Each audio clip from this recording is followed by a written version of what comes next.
Praticando a Presença. Joel S. Goldsmith. Contracapa. Em meio às tempestades da vida, os altos e baixos e os momentos de alegria, frustrações e insucessos, Joel Goldsmith descobriu o segredo para se manter otimista, gentil e, acima de tudo, deixar a sua vida e a dos outros ao seu redor melhor. Tornando as palavras das Escrituras Sagradas a base de seus momentos de reflexão, o autor pôde compreender que estar na presença constante do Criador é uma atividade consciente que requer prática e que só traz bênçãos para a nossa vida. A leitura dessa obra é um convite a todos que desejam buscar um relacionamento mais próximo com Deus e consigo mesmo. Capítulo 1. Consciência espiritual. O segredo de uma vida harmoniosa é o desenvolvimento da consciência espiritual. Nessa consciência, medo e ansiedade desaparecem e a vida se torna significativa, tendo a plenitude como tônica. O grau de consciência espiritual é tanto maior quanto mais abandonamos a nossa dependência do mundo externo e colocamos nossa fé e confiança em algo maior que nós mesmos, no invisível e infinito, que pode superar todo e qualquer obstáculo. Em outras palavras, a conscientização da graça de Deus. O que vai nos ajudar a atingir essa consciência espiritual é uma prática que pode ser realizada durante todo o dia, todas as vezes que o mundo nos bombardear com solicitações de uma coisa ou outra. Para cada uma dessas demandas insistentes, temos a nossa resposta. Não, não. Isso não é o que eu preciso ou quero. Tua graça é minha suficiência, nada mais, nem dinheiro nem fama, só a tua graça. Vamos nos ater a isso firmemente. Aparentemente, precisamos de meios de transporte, aluguel, vestimentas, moradia, saúde, mas vamos reconhecer firmemente que a nossa única necessidade é a graça de Deus. Nosso trabalho pode exigir maior força, maior conhecimento ou maior capacidade do que parecemos possuir, ou podem haver maiores exigências feitas sobre nosso bolso do que podemos atender. Em vez de aceitar essa aparente falta, lembremo-nos destas palavras. Entre aspas, Ele cumpre o que é nomeado para mim. O Senhor aperfeiçoará o que me diz respeito. Fecha aspas. Ou alguma outra passagem bíblica de mesmo teor. Aos olhos humanos, pode ser que haja demandas físicas, mentais, morais ou financeiras maiores do que a nossa capacidade de cumpri-las. Mas no momento em que nos voltamos para o Deus que está dentro de nós, reconhecendo que Ele cumpre o que é dado que façamos, Ele aperfeiçoa o que concerne a nós. Um peso cai de nossos ombros e o sentido de responsabilidade pessoal acaba. De repente, nos é dada a capacidade necessária que descobrimos não ser nossa de maneira alguma, mas sim a capacidade de Deus sendo expressa através de nós. De nossa fraqueza vem a força, não a nossa força, mas a força dele, que nos permite executar qualquer obra. Se precisamos de descanso, nos voltamos para as Escrituras e encontramos, abre aspas, vinde a mim todos que estáis cansados e oprimidos, e eu vos aliviarei, fecha aspas. Uma das passagens mais reconfortantes nas Escrituras é, abre aspas, a minha paz vos dou, não como o mundo a dá, fecha aspas. Se nos concentrássemos nessa declaração por um mês, um mundo totalmente novo se abriria para nós. Conhecemos o tipo de paz que o mundo nos dá, mas essa não é a paz que precisamos. Acreditamos que teríamos paz se tivéssemos suprimento suficiente, saúde e a companhia certa. Isso pode ser verdade, mas a posse de todas essas coisas não garante que não seremos perturbados por alguma outra necessidade. Enquanto procuramos pela paz nas pessoas e nas situações, não encontraremos satisfação ou paz duradoura. Abre aspas. A minha paz, não como o mundo a dá, fecha aspas, mas, abre aspas, a minha paz, fecha aspas. Minha paz é um espírito suave que transborda dentro de nós e não tem nada a ver com as coisas do dia a dia, embora no final das contas resolva todas elas. A fé no infinito invisível aprofunda-se e aumenta à medida que aprendemos a confiar conscientemente no fato de que ele cumprirá o que nos é dado fazer. O infinito invisível faz o que nos é dado fazer no mundo visível, cumprindo o que concerne a nós. A graça invisível nos basta em todas as coisas, enquanto a presença invisível vai à nossa frente, aplainando os lugares tortuosos. Aos poucos, quando repetidamente a tentação vem dizer: eu preciso, eu quero, eu não tenho o bastante, eu sou insuficiente, lembramos que nossa suficiência está no invisível infinito. Essa prática aprofunda a consciência espiritual. Irmão Lawrence se referia a isso como praticar a presença de Deus. Os hebreus chamavam de manter a mente firme em Deus e reconhecê-lo em todos os caminhos. Jesus dizia: habitar na palavra. É uma prática que basicamente nos leva à total confiança no invisível infinito, que por sua vez traz o visível para nossa consciência sempre que necessário. A vivência material acredita nas formas de bem do mundo, enquanto que a vivência espiritual usa tudo o que está no mundo, aprecia a forma, mas deposita sua confiança na substância da qual esse bem é feito, ou naquilo que o criou, ou seja, o invisível. Toda a revelação espiritual mostra que a substância deste universo está em nós. Nossa consciência é a substância do nosso mundo. Portanto, nas palavras do Mestre, destrói este templo e em 3 dias eu o reconstruirei. Se algo no mundo do efeito, no mundo exterior é destruído, em um curto período de tempo pode ser reconstruído, restabelecido. Grandes civilizações foram destruídas e outras tomaram seu lugar. Tudo que foi construído pode ser reconstruído, porque tudo que existe no reino exterior só existe como atividade da consciência. Se perdermos nossa casa, nossa fortuna ou nossa família, podemos estar certos de que a consciência que as construiu poderá reconstruí-las.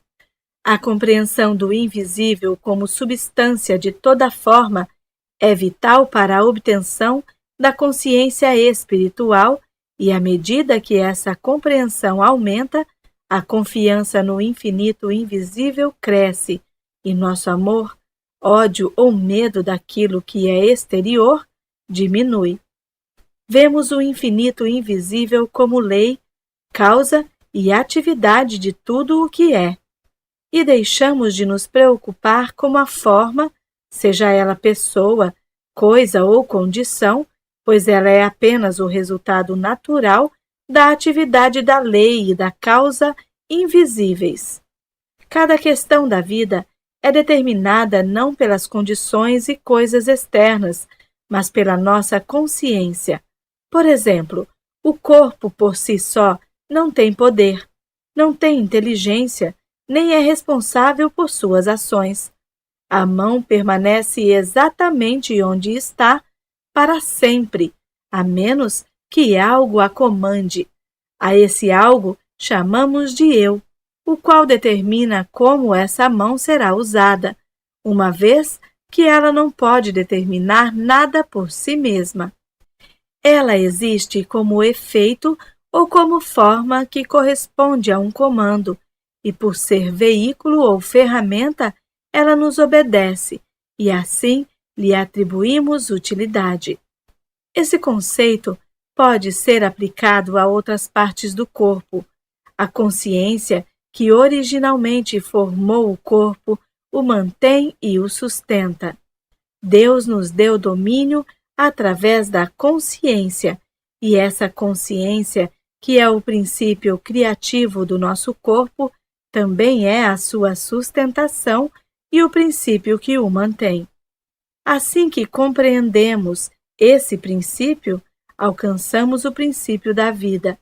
Literalmente, o reino de Deus está dentro de nós.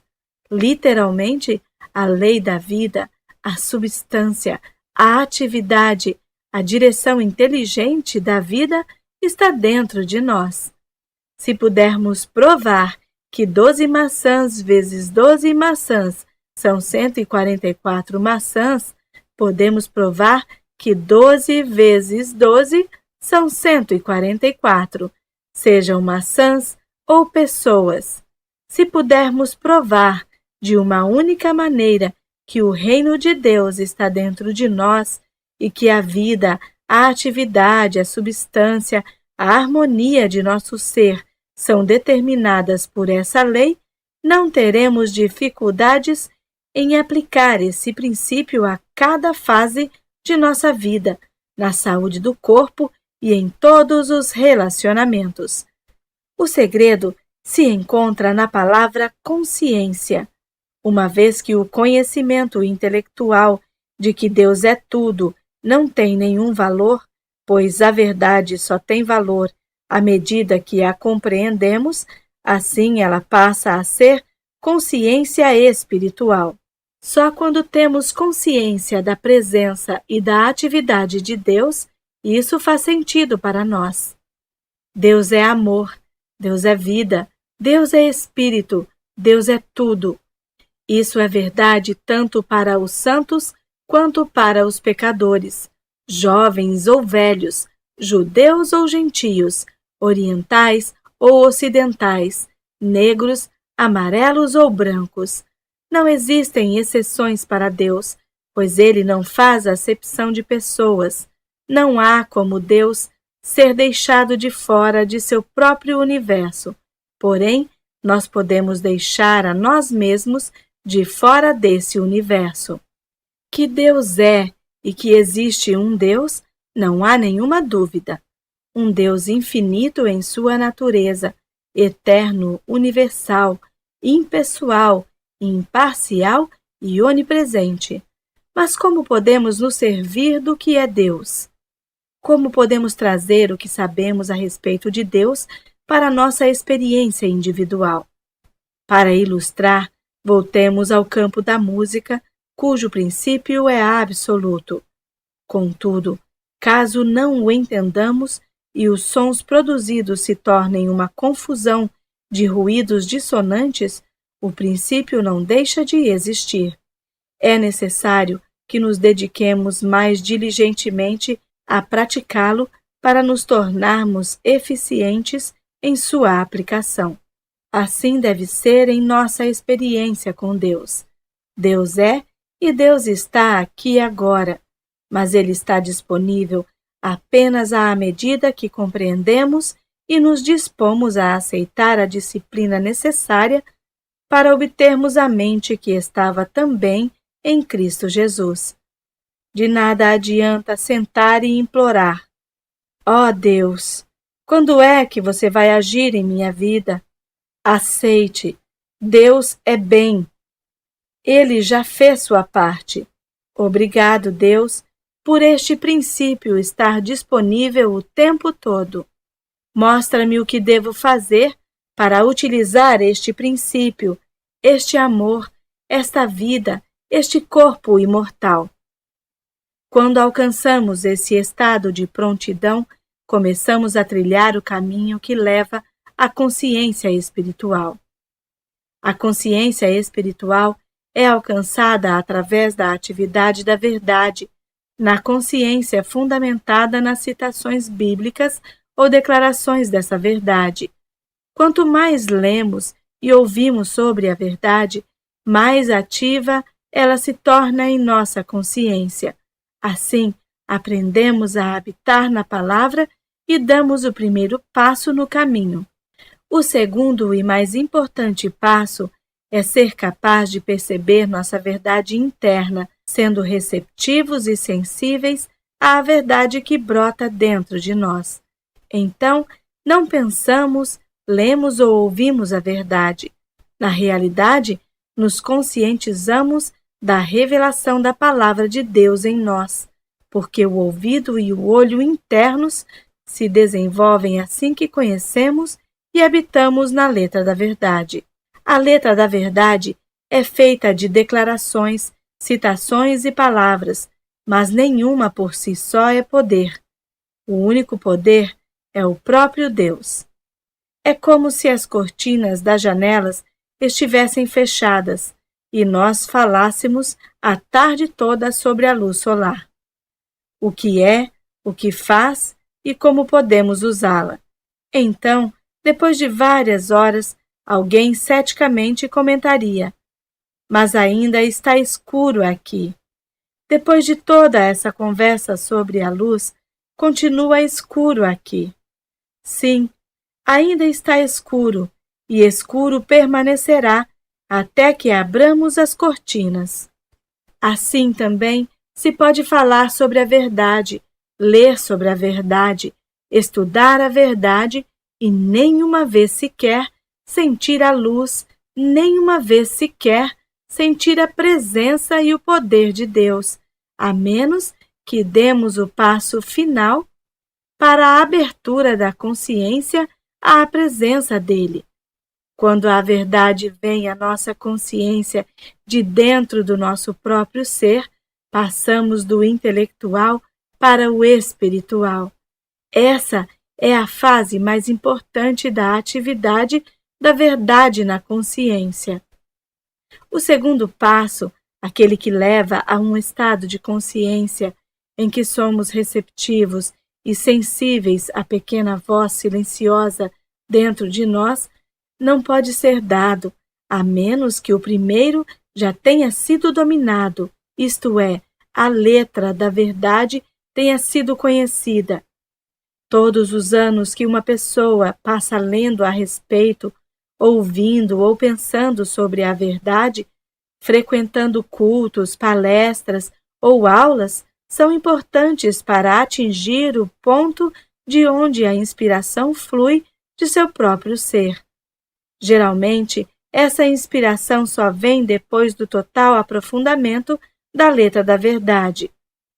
Jesus nos pediu que deixássemos que suas palavras permanecessem em nós. Nisto meu Pai é glorificado, que deis muito fruto.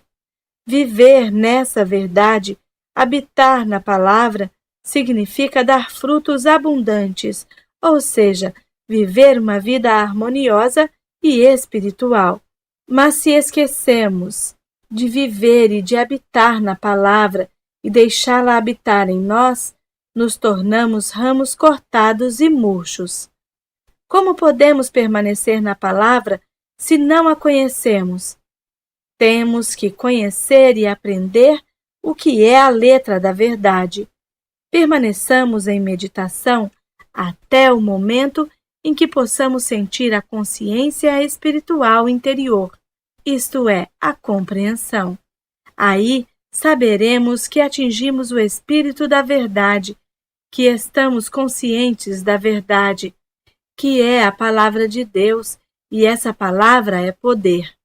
Todos aqueles que desejam ardentemente compreender a Deus, consegue, pois a graça de Deus garantirá essa compreensão. Pode-se conhecer toda a letra da verdade e, mesmo assim, ser um ramo que murcha.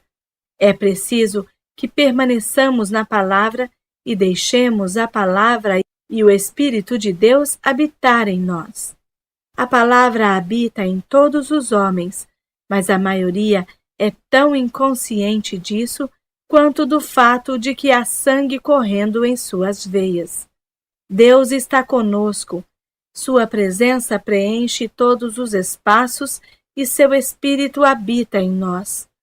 Mas quantas pessoas realmente sentem essa presença? Falamos, lemos, oramos, teorizamos a respeito desse assunto, mas não o experimentamos. É preciso que tenhamos consciência e real percepção da presença. Todas as vezes que nos livramos do ódio, da inveja, dos ciúmes, da maldade, do egoísmo, da autoglorificação, do preconceito e da intolerância, abrimos espaço para o Espírito de Deus, uma vez que Deus não pode habitar no meio disso tudo. Enquanto esses sentimentos estiverem presentes em nossa consciência, será necessário permanecer na verdade e deixá-la habitar em nós até o momento em que o Cristo estiver tão vivo que tais pensamentos mortais não mais nos atingirão. Assim, o Espírito de Deus habita em nós, que é Cristo em vós, a esperança da glória. Eis que estou à porta e bato. Se alguém ouvir a minha voz e abrir a porta, eu entrarei, e com ele cearei, e ele comigo. Na maioria dos ensinamentos religiosos, aprendemos que o Espírito de Deus está em toda parte, mas isso não é verdade.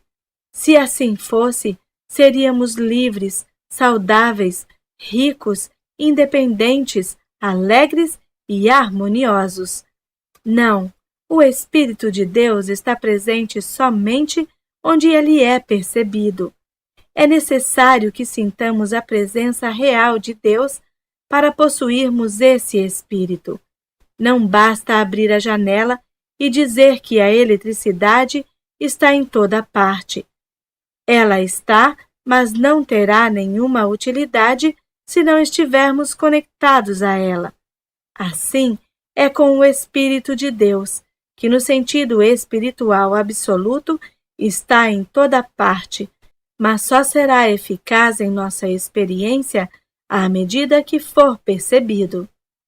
O aprendiz da sabedoria espiritual não pode passar o seu dia satisfeito porque leu uma verdade de manhã ou porque ouvirá outra à noite.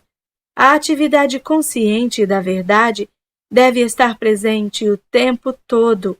Isso não significa que precisamos negligenciar nossos deveres e atividades diárias, mas sim que precisamos treinar nossa mente a fim de manter alguma área na consciência sempre conectada à verdade. Quando olhamos para as formas da natureza, como árvores, flores e oceanos, ou mesmo as pessoas, encontramos um pouco de Deus em cada experiência e assim habitamos na palavra. O objetivo está muito perto de nós, mas por mais perto que pareça, está muito distante, porque a cada desafio superado, outro se segue. À medida que avançamos em nossa busca, podemos medir o nosso progresso desta forma. Vemos o horizonte diante de nós e temos a sensação de que há apenas uma curta distância a percorrer. Às vezes, poucas semanas ou meses são necessários para se alcançar esse horizonte e o mundo inteiro do Espírito se expandir diante de nós. Nesse momento, acreditamos que realmente entramos no reino dos céus e realmente entramos, mas por poucos dias. De repente, nós nos acostumamos a essa luz e nos damos conta de que outro horizonte nos impele adiante. Outro avanço deve ser percorrido passo a passo e, novamente, seguimos em frente. É importante aprender tudo o que pudermos sobre a letra correta da verdade, compreender todos os princípios e então praticar até passarmos do conhecimento intelectual à consciência interior. Construímos nossa fundação sobre princípios específicos, alguns encontrados nas escrituras cristãs, hebraicas ou orientais. Outros não são encontrados em forma escrita. No entanto, são conhecidos por todos os místicos do mundo. Quanto mais avançamos nesse trabalho, mais necessário se torna que saibamos cada um desses princípios, que foram a base de nosso entendimento. Eles devem se tornar tanto parte de nós que, quando nos deparamos com um problema, não precisamos pensar neles conscientemente.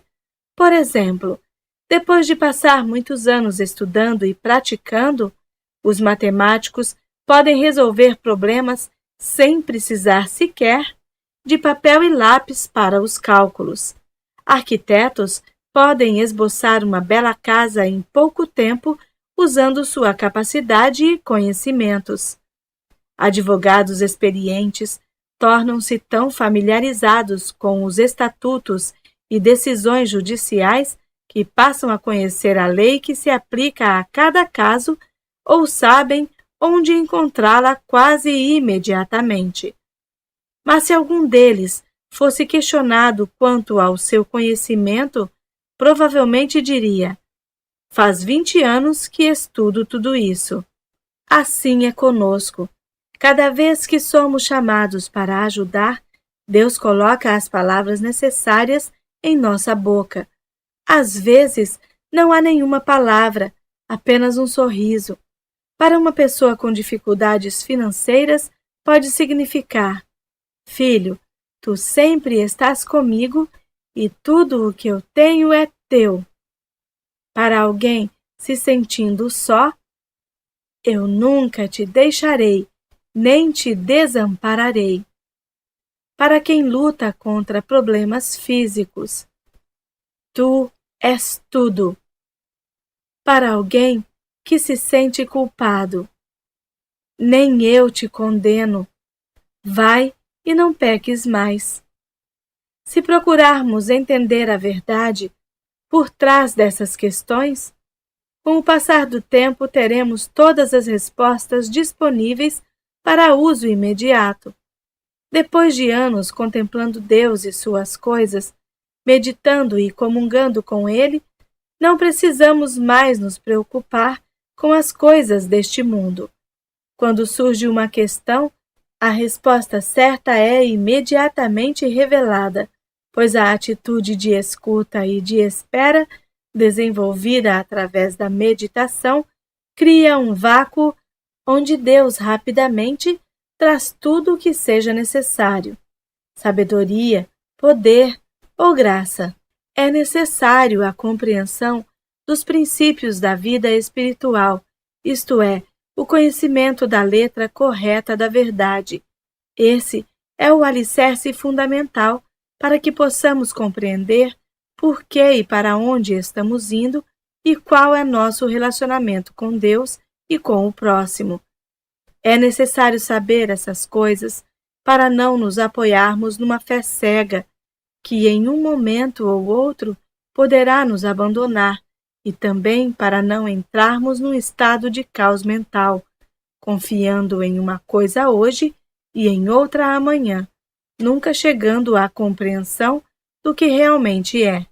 A vida espiritual não pode ser construída sem a compreensão de Deus, da natureza e do caráter de Deus, da natureza da lei de Deus e da natureza do ser de Deus. Leia e aplique à sua vida passagens bíblicas que incorporem princípios espirituais. Levante-os como uma bandeira na presença de toda e qualquer forma de discórdia, até que esses princípios se tornem automáticos. Isso é habitar no lugar secreto do Altíssimo, vivendo, nos movendo e tendo nosso ser continuamente na consciência de Deus, não apenas por alguns minutos durante a leitura de um livro ou durante uma palestra. Apesar dos apelos deste mundo, devemos parar em intervalos frequentes durante o dia e durante a noite para a prática da presença. Isso não precisa interferir em nossas atividades diárias, nem significa que devemos parar o que estamos fazendo. Cozinhando ou cortando grama, podemos manter nossa consciência aberta a Deus o tempo todo, lembrando que minha graça te basta. Na rua, nas lojas ou no nosso carro, lembremos sempre que o Espírito do Senhor Deus está sobre mim, e esse Espírito é paz e alegria para mim e para todos aqueles que vêm à minha consciência. É importante nos lembrarmos conscientemente, a qualquer hora do dia, de que o objetivo da vida é atingir a mente que existia também em Cristo Jesus. O objetivo da vida espiritual é atingir a consciência de Deus, vivendo, nos movendo e mantendo nosso ser na eterna consciência da presença de Deus. É necessário entender claramente que toda sabedoria espiritual é composta de duas partes. Primeira, conhecer a verdade, e segunda, ter dentro de si a mesma mente que existia também em Cristo Jesus. Conheça os princípios específicos da verdade presentes neste livro e viva de acordo com eles. Escolha algum e carregue-o com você por uma semana ou um mês. Depois, escolha outro e viva com ele, usando-o como parâmetro para entender cada experiência sua. É possível mudarmos o rumo de nossa vida, não por ouvir ou ler a verdade, mas torná-la parte ativa da consciência na experiência diária. Assim, ela se torna um hábito a cada momento do dia, e não apenas um pensamento casual. Deixemos esses princípios agirem na consciência pela manhã, ao meio-dia e à noite, até que gradualmente a real consciência nos transforme de ouvintes da palavra em praticantes da palavra. Assim, habitaremos na palavra e daremos frutos abundantes.